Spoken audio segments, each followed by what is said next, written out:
അദ്ദേഹത്തിനെതിരെ ചെറിയ നടപടികളൊക്കെ എടുത്ത് അദ്ദേഹത്തെ ബ്രാഞ്ച് കമ്മിറ്റിയിലേക്കോ ലോക്കൽ കമ്മിറ്റിയിലേക്കൊക്കെ തരം താഴ്ത്തുകയാണെങ്കിൽ ഒരുപക്ഷെ പത്മകുമാർ ഒട്ടൊക്കെ ഒരു സംയമനം പാലിച്ചെന്ന് വരാം.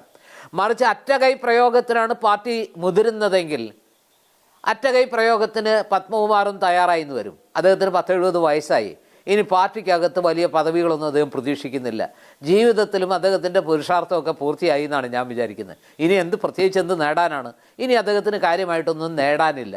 ഇനി അദ്ദേഹത്തെ മുക്കാൻ തീരുമാനിച്ചാൽ ഞാൻ ഒറ്റയ്ക്ക് മുങ്ങില്ല, ചിലരെയും കൊണ്ടേ മുങ്ങുള്ളൂ. ചില കാര്യങ്ങളൊക്കെ എനിക്കും പറയാനുണ്ട്.